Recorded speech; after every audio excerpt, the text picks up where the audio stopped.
அனைவருக்கும் இனிமையான வணக்கம். மற்றும் ஒரு ஸ்டார் தமிழின் ஃபேஸ் டு ஃபேஸ் நிகழ்ச்சியில் உங்கள் அனைவரையும் சந்திப்பதில் மகிழ்ச்சியாக இருக்கின்றது. இன்றும் ஃபேஸ் டு ஃபேஸ் நிகழ்ச்சியில் ஒரு கலைஞரை அழைத்து வந்திருக்கின்றோம். இன்னும் தொடர்ச்சியாகவே கலைஞரை அழைத்து வருகின்றீங்க. உங்களுக்கு அரசியல்வாதிகள் யாரும் வரலையா அல்லது அரசியல்வாதிகள் யாரும் கிடைக்கலையா அப்படின்னு கூட நீங்கள் நினைக்கலாம். ஏன்னா கடந்த ஒரு 2 வாரங்களாக நாங்கள் இந்த கலைஞர்களை அழைத்து வருகின்றோம்.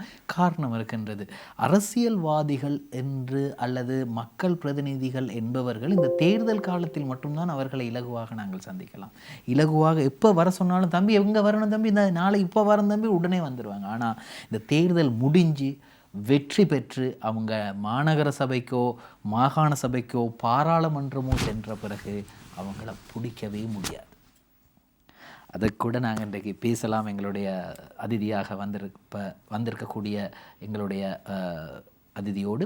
எனவே இன்றைய ஸ்டார் தமிழின் ஃபேஸ் டு ஃபேஸ் நிகழ்ச்சிக்கு அன்போடும் பண்போடும் பாசத்தோடும் வரவேற்கின்றோம் சிறந்த புகைப்பட கலைஞரும் அதே போன்று குறுந்திரைப்பட இயக்குனரும் தயாரிப்பாளருமாகிய ஈஸ்வர பிரசாத் அவர்களை. வணக்கம் ஈஸ்வர பிரசாத். வணக்கம். முதல் தடவையாக எங்களுடைய கலையகத்துக்கு வருகை தந்திருக்கின்றீங்க. கலைத்துறையிலே நிறைய பேர் இங்கே வந்திருக்கிறாங்க. இந்த ஃபேஸ் டு ஃபேஸ் நிகழ்ச்சிக்கு வந்திருக்காங்க. உங்களோட நண்பர்களும் நிறைய பேர் வந்திருக்கிறாங்க. எனவே இப்படியான கலைத்துறைக்கு இந்த துறைக்கு ஒரு பேட்டி நிகழ்ச்சிக்கு வர்றதுக்கு முதல்ல அவங்க சில சாதனைகள் செஞ்சுருப்பாங்க. இப்போ நீங்கள் எப்போ இந்த துறைக்குள்ளே வாரீங்க, இந்த கலைத்துறைக்குள்ளே? நான் கிட்டத்தட்ட ஒரு 26 வருடங்களுக்கு முன்னுக்கு கலைத்துறை மேலே இருந்த, அதாவது ஐம் ப்ரொஃபஷனலி ஃபோட்டோகிராஃபர். ரைட். அப்போ அந்த கலைத்துறை மேலே இருந்த ஆர்வத்தில் அதுக்காக போயிட்டு ஒரு யூனிவர்சிட்டியில் போயிட்டு படித்து நான் அதில் ஒரு டிகிரி எடுத்தாகணுன்றனால படித்து ஒரு டிகிரி ஒன்று எடுத்துகிட்டு அதே நேரம் ஒரு மாஸ்டர் டிகிரி முடிக்கணுன்றதுக்காக இன்னொரு மதுரை காமராஜ் யூனிவர்சிட்டியில் பிசிஏ கிராஜுவேஷனை முடிச்சுட்டு அதுக்கப்புறம் தான் நான் ஸ்ரீலங்கா வந்தேன். ஃபுல் அண்ட் ஃபுல் இந்தியாவில் தான் என்னோடய படிப்பு எல்லாமே. நீங்கள் ஃபுல்லாகவே பயிற்சி எடுத்தது ஃபோட்டோகிராஃபி, வீடியோகிராஃபி, எடிட்டிங், இது சம்மந்தமான விஷயங்கள். இது எல்லாமே எம்ஜிஆர் ஃபிலிம் சிட்டி மெட்ராஸில் அங்கே எங்களுக்கு ப்ராக்டிக்கல் கிளாஸஸ் எல்லாம் எடுக்கிற போகிற நேரத்தில் நிறைய ஆக்டர்ஸ் எல்லாம் பார்த்துருப்போம். அப்போ அந்த எடிட்டிங் எல்லாம் பார்க்குற நேரம் கொஞ்சம் ஒரு ஆர்வம் ஒன்று இருந்துச்சு. அப்படியே இப்படியெல்லாம் எடுக்கிறாங்களா, நிறைய ஷூட்டிங் எல்லாம் நாங்கள் பார்ப்போம். அந்த சமயத்தில் ஒரு ஆர்வம் தான் அது. படித்தது ஃபோட்டோகிராஃபி, வீடியோகிராஃபியாக இருந்தாலும் சரி, நாளை பின்ன நம்மளோட லைஃப்பில் நம்மளோட இந்த துறையை நம்ம மேன்மேலும் இதை பெருசாக செய்யணும் அப்படின்னு ஒரு ஆர்வம் இருந்துச்சு. அதன் மூலியமாக தான் இருந்தது. அங்கே இருக்க படிக்கிற நேரமே. ஸோ படித்து முடிச்சுட்டு இங்கே நான் ஒரு வெட்டிங் ஃபோட்டோகிராஃபராக ஜாயின்ட் ஆகினேன். அப்புறம் நிறையா என்னோட மிஷன் டிவிஷன் என்ற ஒரு ஃபவுண்டேஷனில் இதில் சேர்ந்து அவங்க மூலியமாக நிறைய எனக்கு உதவிகள் செஞ்சாங்க. உதவிகள் தான் அவங்க நிறையா பேர் எனக்கு அறிமுகப்படுத்தி வச்சு கலைத்துறையில், அதாவது ஃபோட்டோகிராஃபியை எப்படி நான் எடுக்கணும், இந்தியாவில் ஒரு விதத்தில் சொல்லிக் கொடுப்பாங்க, இங்கே எப்படி அப்படி நிறைய பேர் அங்கே இருக்கவங்க எங்களுக்கு ஒரு உதவியாக நிறையா செஞ்சு கொடுத்தாங்க. அதுக்கப்புறம் தான் நான் ஒரு 2005-06 அப்புறம் இலங்கையில் இருக்க மந்திரிமார்களுக்காக வேண்டி அவங்களுக்கு தனிப்பட்ட ஒரு ஃபோட்டோகிராஃபராக வேலையில் ஆரம்பிச்சு. அதாவது இந்த பாராளுமன்ற உறுப்பினர்கள், அமைச்சர்கள் பேரை சொல்ல முடியும் யார் சார்?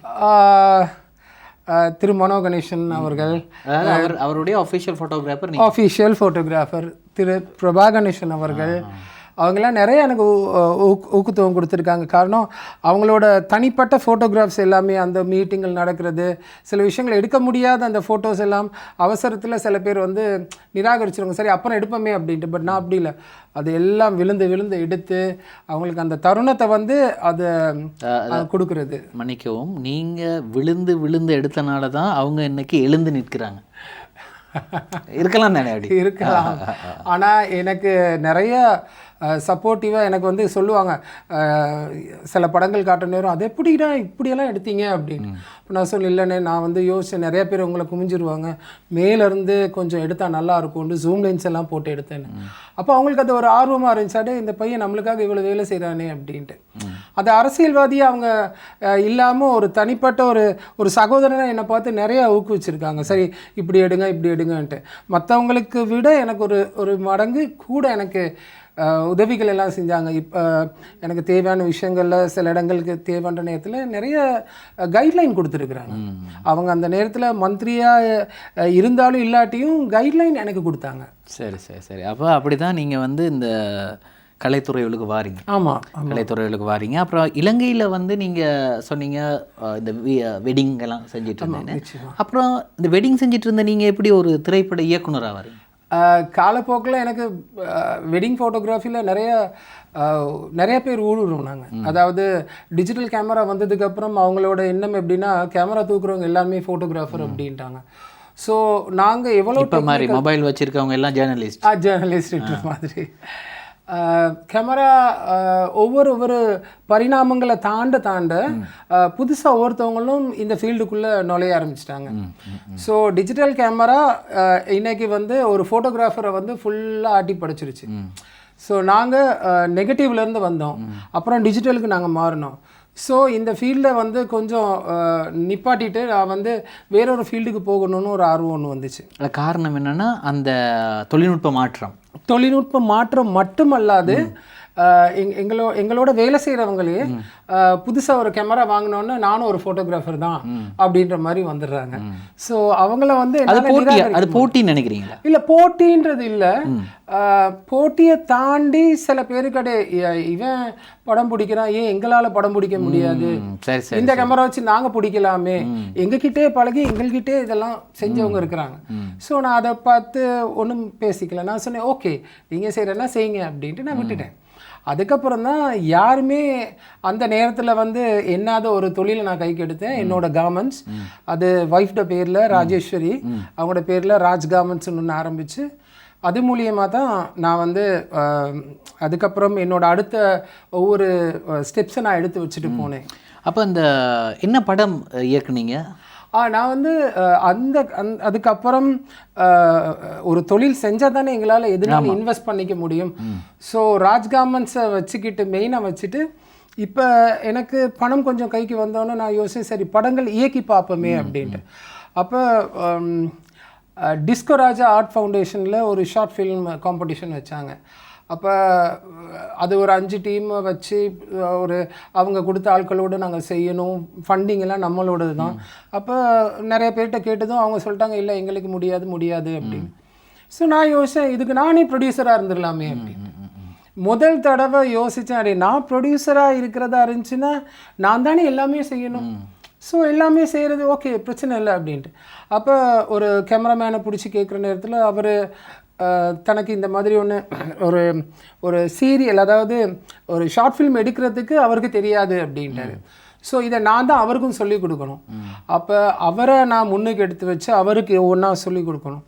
ஸோ நடிக்கிறவங்களுக்கு நான் டைரக்ஷன் சொல்லிக் கொடுக்கணும், அதாவது அவங்கள எப்படி நான் நடிக்க வைக்கணும் அப்படின்றத நான் சொல்லிக் கொடுக்கணும். ஸோ அதையும் நான் சொல்லிக் கொடுத்தேன். ஆல்ரெடி எனக்கு இந்த எக்ஸ்பீரியன்ஸ்களில் பல வருடங்களாக என்னோடய மைண்டில் தங்கி இருந்தனால ஸோ அதை வெளிக்கொண்டு வந்தேன். அப்போ ஒவ்வொரு நடிகர்களுக்கும் இப்படி நடிங்க, இப்படி செய்யுங்க, இப்படி பேசுங்க அப்படின்னு சொல்லி அது மூலியமாக தான் கொஞ்சம் கொஞ்சமாக அந்த குறுந்திரைப்படம் வெளியில் வந்துச்சு. அது மக்கள் மத்தியில் அப்படி இல்லாட்டி அந்த போட்டியில் அதுக்கு என்ன பரிசு கிடைச்சது? நல்ல வரவேற்பு. அது மிகப்பெரிய ஒரு வரவேற்பு. அது அந்த காம்படிஷனில் ஸ்டார்டிங்லேயே அதுதான் ஃபர்ஸ்ட் பிளேஸ். அது வந்து சூர்யா சூப்பர் ஸ்டார் சூர்யா. அதாவது ஒரு 5 வயசு ஒரு பையனை வச்சு அவனோட வார்த்தைகள் தான் அந்த கதையோட ஒரு மிகப்பெரிய ஒரு அம்சமாக இருந்துச்சு. ஒரு தாய் பாசத்தை, கதையும் உங்களுடையது தான், கதையும் என்னோடது தான். ஸோ அதில் தான் நான் அதை உருவாக்குறது கொஞ்சம் கஷ்டப்பட்டு யோசித்தேன், இது சரியாக வருமா, ஒரு 5 வயசு பையனை வந்து ஒரு ஹீரோவாகிற மாதிரி நான் வச்சு அவனோட வசனங்கள் எல்லாமே மக்கள்கிட்ட போய் சேர்கிற மாதிரி இருக்கணும், அவனோட ஆக்ஷன்ஸ் பேசணும் அப்படின்னா அதுக்கேற்ற அளவுக்கு நான் உழைக்கணும். ஸோ அவனோட இருந்து பேசி இப்படி தான் பேசணுன்ட்டு எல்லாம் சொல்லி கொடுத்து தான் அந்த நடந்துச்சு. இப்போ மதுரையில் ஒரு கல்லூரியில் அல்லது பல்கலைக்கழகத்திலே படிக்கிறாரு ஈஸ்வர பிரசாத். அவர் ஒரு இந்த துறையில் வந்து ஒரு சிறந்து விளங்கணும்னு தான் நினச்சி படிக்கிறார். கண்டிப்பாக. ஆனால் அவர் இலங்கைக்கு வந்து அவர் வேறொரு துறை மூலமாக வியாபாரம் மூலமாக போனாலும் கூட கலைத்துறை மீது ஈடுபாடோடு தான் இருக்கிறார். நீங்கள் நினைக்கிறீங்களா இங்கே வராமல் இந்தியாவிலே இருந்திருந்தால் சினிமாவோடு பயணித்திருக்கலாம்? நிச்சயமா நான் வந்து எனக்கு அந்த நேரம் ஒரு 19-20 வயசு இருக்கும். அந்த நேரம் என்கிட்ட கேட்டாங்க திருவள்ளுவர் கலைக்கூடம் அது மூலியமா எனக்கு வந்து ஒரு ஹீரோவோட டபுள் ஹீரோ ரோல் அது. அப்போ அதில் 2வது ஹீரோவாக என்ன கேட்டாங்க. பட் நடிக்கிறதுக்கு அப்போ அந்த நேரத்தில் பிரச்சனை என்னென்னா அவங்களுக்கு நாங்கள் பணம் கொடுக்கணும். நாங்கள் பணம் கொடுத்து தான் நடிக்கணும். இங்கே மாதிரி நாங்கள் காசு கொடுத்தா விருது வாங்கணும். நிச்சயமாக அந்த மாதிரி இருக்குதுன்னு. அங்கே எங்களை நடிக்க வைக்கிறதுக்கு அவங்க எங்ககிட்ட இருந்து பணம் கேட்டாங்க. ஸோ அவங்க கேட்ட பணம் வந்து பெரிய அளவில் இருந்துச்சு. அந்த நேரம் எனக்கு அந்த வாய்ப்பு கிடைக்காதனால அந்த படத்தை நான் நிராகரிச்சிட்டேன். அந்த ஒரு காரணமும் எனக்கு உள் மனசில் இருந்துச்சு. சரி, அதை மிஸ் பண்ணிட்டோமேன்னு. கண்டிப்பாக. அதனால தான் இன்னைக்கு நான் எடுக்கிற நிறைய ஷார்ட் ஃபிலிம்ஸில் நானே ஹீரோவாகவும் நானே ப்ரொடியூசராகவுமே இருந்துருது. ஏன்னா எனக்கு தெரியும் அந்த நேரம் நான் டைரக்ட் பண்ணுற நேரம் எப்படிப்பட்ட ரியாக்ஷன்ஸை மக்களுக்கு அந்த இடத்துல நான் காட்டணுமோ அதை டைரக்டராகவும் நான் காட்டிடுவேன், அந்த ஹீரோவாகவும் நான் காட்டிடுவேன். அப்போ நீங்கள் வந்து அன்னைக்கு மிஸ் பண்ண வருத்தம் இன்னும் இருக்கு உங்களோட? இருக்கு கண்டிப்பாக இருக்கு. அப்போ இந்தியா காசில் எவ்வளோ கேட்டாங்க அவங்க? அந்த நேரம் ஒரு 25 வருஷத்துக்கு முன்னாடி என்கிட்ட கேட்டது 3 லட்சம். 25 வருஷத்துக்கு முன்னாடி இந்திய காசுக்கு 3 லட்சம் கேட்டாங்க. இது இந்த சம்பவம் நடக்குது 2000 ஆண்டில், 2001. அப்போ நீங்கள் அந்த நேரம் பணம் உங்கள்கிட்ட இருந்துச்சு, கொடுக்கலையா? இல்லை, பணம் இருக்கு. பட் ஆனால் பணத்தை தாண்டி என்னோட செலவுகள் இருக்கு. என்னோட படிப்பு செலவுகள். என்னோட கூட பிறந்த அக்கா ஒரு டாக்டர், அவங்களுக்கு ஸ்ரீலங்கன் கோட்டா மூலியமா அவங்களுக்கு வந்து அவங்களோட மெரிட் சீட்னால அவங்களுக்கு மெரிட்ல கிடைச்சாலுமே அவங்க ஹாஸ்டல்ல இருந்தனால அவங்களுக்கு நிறைய செலவுகள் இருக்கு. ஸோ அம்மா அதை பார்த்துட்டு சரி இது இந்த நிலைமைக்கு இந்த நேரத்துக்கு தேவை இல்லை அப்படின்னு அவங்க நினைச்சாங்க. ஸோ நானும் அதை நினைச்சேன். உண்மைதான். ஏன்னா சிறு வயதுலேயே எங்கள் அப்பா தவறிட்டாங்க. ஸோ பணத்தோட அருமை நல்லாவே தெரியும். ஸோ அதனால தான் நான் அதை சரி அதுக்கப்புறம் பின்னுக்கு பார்ப்போமே அப்படின்ட்டு. இன்னும் நிறைய விடயங்கள் பேச வேண்டி இருக்கின்றது. இன்று வருகை தந்திருக்கக்கூடிய ஒரு சிறந்த கலைஞர், அவரோடு இந்த முதல் பகுதியில் பேசும்போதே தெரிஞ்சிருச்சு அவர் இவ்வளோ ஒரு முயற்சியை எடுத்து தன்னுடைய வியாபாரமாக இருக்கட்டும் தன்னுடைய கலைத்துறையாக இருக்கட்டும் இரண்டிலும் சாதிக்க வேண்டும் என்று நினைக்கின்றார் என்பது மிக திட்ட தெளிவாக தெரிகிறது. தொடர்ந்து பேசலாம். ஸ்டார் தமிழின் ஃபேஸ் டு ஃபேஸ் நிகழ்ச்சியிலே ஒரு சிறு விளம்பர இடைவெளி.